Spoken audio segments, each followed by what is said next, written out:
Display যখন customer আমার কাছে চেঞ্জ করতে নিয়ে আসবে, আমাদের জানা দরকার কয় কোয়ালিটি ডিসপ্লে বাজারে অ্যাভেলেবল পাওয়া।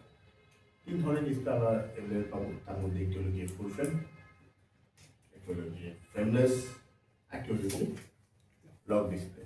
ফুল ফ্রেম এবং ফ্রেমলেস এগুলো অ্যান্ড্রয়েড ফোনের জন্য হয়ে থাকে, লক ডিসপ্লেটা শুধুমাত্র আইফোনের জন্য হয়ে থাকে। বাজারে কয় কোয়ালিটি ডিসপ্লে পেতে পারে? 5 কোয়ালিটির ডিসপ্লে পাওয়া যায়।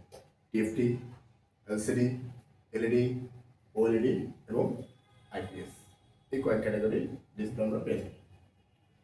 ডিসপ্লে চেঞ্জ করার জন্য কী কী ইকুইপমেন্ট, টুলস, ম্যাটেরিয়ালস আমাদের লাগতে পারে সে বিষয়টা থেকে। প্রথমে আমাদের যে বিষয়টি লাগবে, ডিসপ্লের এই বর্ডার সাইড দিয়ে কিছু না কিছু একটা আঠা দিয়ে লক করে দেওয়া থাকে এই ফ্রেমের মধ্যে। তো এই আঠাটাকে নরম করার জন্য আমাদের প্রথমে যে বিষয়টা লাগবে সেটা হলো ডিসপ্লে সেপারেটর, এবং পরবর্তী যে বিষয়গুলো লাগবে, যে ব্রেক লাগতে পারে, ব্রেক দিয়ে আমরা উঁচু করে এক্সেল দিয়ে আমরা এই পুরাতন ডিসপ্লেটাকে খুলে ফেলবো। পুরাতন ডিসপ্লেটা যখন খুলে ফেলবো, এই বডির মধ্যে এক ধরনের গাম দেওয়া থাকে, যেটার নাম অ্যাডিসিভ।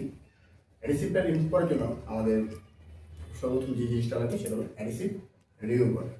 অ্যাডিসিভ রিমুভার দিয়ে এই আশেপাশে, ফ্রেমের আশেপাশে যে গামগুলো আছে সেগুলোকে আমরা রিমুভ করে দেবো।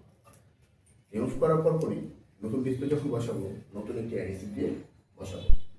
পরবর্তীতে রাবার বা এলাস্টিক দিয়ে পেঁচিয়ে রাখবো। কাস্টমারকে আমরা বলবো আধা ঘন্টার মতো সময় নিয়ে যেন রাবারগুলো খুলে ফেলে, তাহলে ডিসপ্লেটি ফ্রেমের সাথে ফিক্স হয়ে যাবে।